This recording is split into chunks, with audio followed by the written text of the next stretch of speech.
তো আজকে আমরা কি যেটা পড়ছিলাম ক্লাস 10-এর ফার্স্ট চ্যাপ্টার, সেই চ্যাপ্টারে 9 নম্বর টপিক পড়ব, ঠিক আছে। তো টপিকটার নাম কি? প্রাণীদের সাড়া প্রদানের একটি প্রকার হিসেবে গমন। মেনলি গমনটা কি, গমন কেন হয় বা কারণ কি, গমনের উদ্দেশ্য কি, বা কিছু কিছু প্রাণীর গমন পড়ব, ধরো অ্যামিবা, প্যারামেসিয়াম, তারপরে ইউগ্লিনা, এদের গমন কী পদ্ধতিতে হয় সেগুলোই আজকে পড়ব। ওকে, তো ফার্স্টে হচ্ছে গমন। অ্যামিবা কি তোমরা শুনেছো বা পড়েছো এর আগে? অ্যামিবা হচ্ছে একটা এককোষী প্রাণী, এর কোনো হাত পা কিছুই থাকে না, ঠিক আছে। তো এরা কি করে গমন করবে? হাত পা যেহেতু থাকে না, গমন কেন করবে বা গমন কি করে করবে সেটা আমরা আজকে পড়বো, ঠিক আছে। যে হাত পা না থাকা সত্ত্বেও ওরা এক জায়গা থেকে আরেক জায়গায় কীভাবে যাচ্ছে। ওকে, অ্যামিবার গমন, ঠিক আছে। অ্যামিবা হচ্ছে একটা এককোষী প্রাণী। কীরকম দেখতে হয়? ওর হাত পা কিছুই থাকে না, ঠিক আছে। ধরো এই অ্যামিবা, এটা অ্যামিবা, আর ভেতরে থাকে সাইটোপ্লাজম, নিউক্লিয়াস প্রভৃতি কিছু থাকে, ঠিক আছে। তো এদের কি করে গমন হবে? তো এদের ভেতরে সাইটোপ্লাজম থাকে। এদের গমন অঙ্গের নাম হচ্ছে কি? গমন অঙ্গগুলো ভালো করে পড়বে, গমন অঙ্গ আর গমন পদ্ধতির নাম। এদের গমন অঙ্গের নাম হচ্ছে, গমন অঙ্গ হচ্ছে ক্ষণপদ বা সিউডোপোডও বলা হয়, ঠিক আছে। আর এই গমন পদ্ধতির নাম হচ্ছে অ্যামিবয়েড গমন। অ্যামিবয়েড গমন, ওকে। এটা ভালো করে একটা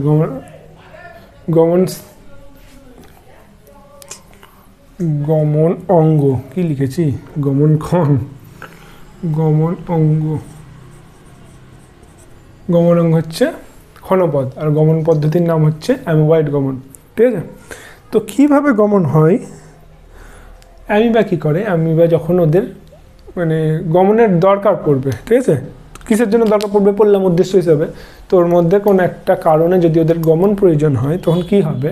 তখন ওদের সাইটোপ্লাজম যেটা আছে ভেতরে, সেটার দিক পরিবর্তন করবে, দিয়ে যেদিকে গমন হতে চাইবে সেদিকে একটা উপবৃদ্ধির মতো একটা সৃষ্টি করবে। দেখো এটা ছোট করে রাখছি তাহলে সুবিধা হবে। এটা ধরো একটা অ্যামিবা, ঠিক আছে। নেক্সট কী করছে? যে ও যদি এদিকে গমনের প্রয়োজন হয়, গমনের দিক, ঠিক আছে, গমনের দিক যদি এদিকে হয় তাহলে কি হবে?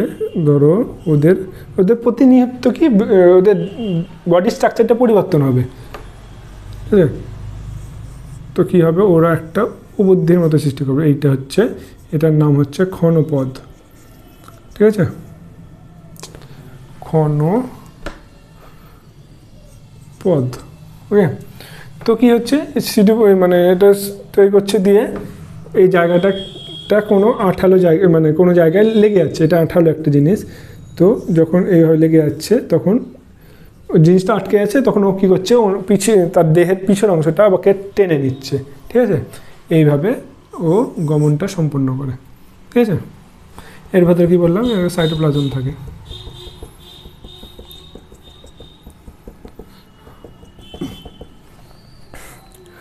তো এইভাবে ও গমন সম্পন্ন করে। তো এখানে একটা নীতি আছে। তো কি যে জিনিসটা আমি দেখাচ্ছি, দেখো যে ভেতরে মানে এদের সাইটোপ্লাজম দু রকম হয়, ঠিক আছে। ভেতরে যে লাল হচ্ছে মিডিলে যেগুলো থাকে সেগুলোকে বলছে এন্ডোপ্লাজম, ঠিক আছে, বা সল। এটা হচ্ছে অপেক্ষাকৃত মানে কম ঘন, ঠিক আছে। আর যেটা নীল দেখতে পাচ্ছ এটা হচ্ছে এক্টোপ্লাজম, যেটা পরিধির দিকে থাকে, ওকে।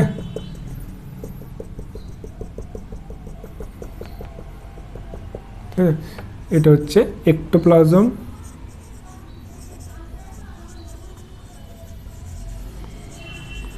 ভেতরে হচ্ছে এন্ডোপ্লাজম।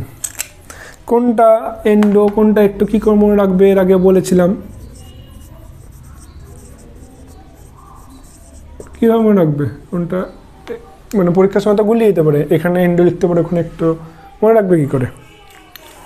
এন্ডো মানে একটা অনেক জায়গায় দেখবে, এন্ডো মানে সবসময় মনে রাখবে ভেতরে। সে ধরো কোনো পর্দার নাম, মানে কোনো কিছুর পর্দার নাম ক্ষেত্রেও দেখবে যে পর্দা তো মানে বাইরে মাঝে ভেতরে থাকে, তো সেরকম ভেতরে তখন সবসময় এন্ডো কথাটা যেখানেই পাবে, এন্ডো কথাটা মানে হচ্ছে ভেতরের দিকে, ঠিক আছে। তার মানে এন্ডোপ্লাজম মানে হচ্ছে ভেতরে যে সাইটোপ্লাজম থাকে তোকে এন্ডোপ্লাজম বলে। এন্ডোপ্লাজমটা হচ্ছে কি, এই ভেতরেরটাকে কি বললাম, কম ঘন, এটাকে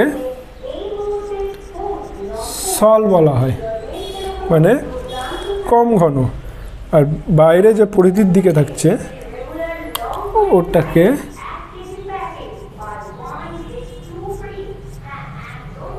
জেল বলা হয়, ঠিক আছে।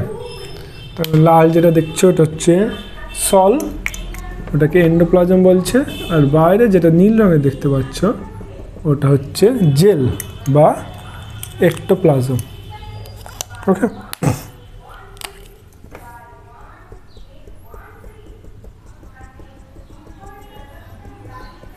তো কি হচ্ছে, যখন গমন মানে এটা হয় তখন এর ভেতর একটা কি মানে স্রোতের মতো সৃষ্টি হয়, মানে এই সাইটোপ্লাজমের কী হয়, যখন ক্ষণপদের সৃষ্টি হয় তখন কি হয়, এই এন্ডোপ্লাজমটা কি মানে ধরো এটা সিউডোপডি এদিকে তৈরি হবে, তো ওই দিকে ধাবমান হবে এই এন্ডোপ্লাজমটা, মানে এন্ডোপ্লাজম। আর এখানে এক্টোপ্লাজম আছে, তার মানে এন্ডোপ্লাজমটা তো এক্টোপ্লাজমে রূপান্তরিত হবে, বুঝলি ব্যাপারটা।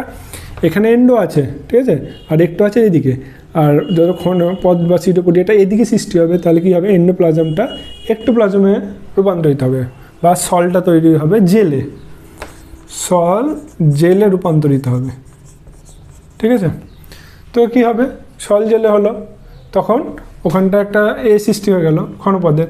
তখন পিছন দিকে যে এক্টোপ্লাজমটা আছে না, সেটা কী হবে, সেটা আবার পুনরায় ওই জায়গাটা ঘেরার জন্য, এই জায়গাটাতে আসার জন্য কী হবে, তখন এই জেলটা কিসে হবে, জেলটা পরিণত হবে সলে, ঠিক আছে। এই পরিধির দিকে যে জেলটা ছিল ওটা মিডলের দিকে যাবে, যে সলে পরিণত হবে, দিয়ে কি স্থান পরিবর্তন করছে, মানে কি একটা কি হচ্ছে, একটা প্রবাহের সৃষ্টি হচ্ছে, ঠিক আছে। এই প্রবাহের ফলে কি হচ্ছে, ভেতরে একটা চাপ সৃষ্টি হচ্ছে বা ধাক্কা দিচ্ছে, ফলে কি হচ্ছে, এখানে সিউডোপডিটা তৈরি হচ্ছে, ঠিক আছে। দিয়ে যখন সিউডোপডিটা তৈরি হয়ে গেল তখন কি হবে, ওই জায়গাটা একটা আঠালো, মানে এটা আঠালো জিনিস, ওটা আটকে গেল একটা কোনো জিনিসের সাথে, তখন কি পুনরায় কি হবে, পুনরায় যে পিছনের ওগুলো মানে যে এক্টোপ্লাজমটা আবার এন্ডোপ্লাজমে রূপান্তরিত হবে, পিছনেরগুলো, ঠিক আছে, এক্টোপ্লাজম এন্ডোপ্লাজমে রূপান্তরিত হবে।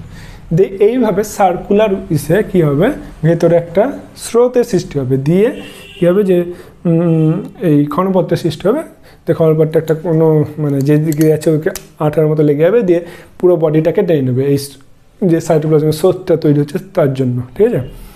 তো যখন এই ক্ষণপথের সৃষ্টি হবে, অনেক কটা ক্ষণপথ একসাথে তৈরি হতে পারে, ঠিক আছে। দিয়ে কিন্তু একটা ক্ষণপদই মানে কোনো একটা আঠালো জিনিসের সাথে লাগবে, মানে এটা তো আঠালো কোনো একটা জিনিসের সাথে লাগলো, মানে যেদিক দিয়েও যাবে, আর বাকি ক্ষণপথগুলো লুপ্ত হয়ে যায়, ওকে। দিয়ে যখন ওটা পিছনটা টেনে চলে যাবে ওই জায়গাটা, দিয়ে পুনরায় ও আবার পূর্বের অবস্থায় ফিরে আসবে, দিয়ে যদি আবার দরকার হয় ক্ষণপথ তৈরি করার, তখন একই প্রসেসটা আবার চলবে, ওকে, বুঝলে। এটা হলো অ্যামিবার গমন, মুছে দিচ্ছি। নেক্সট পড়ব হচ্ছে প্যারামোসিয়ামের গমন। এখানে কিছুই নেই, মানে এর হাত পা কিছু নেই অ্যামিবার ক্ষেত্রে, কিন্তু প্যারামোসিয়াম বা ইউগ্লিনা যেটা পড়বো না, ওদের কি থাকবে, ওদের থাকবে সিলিয়া বা ফ্যাজেলা,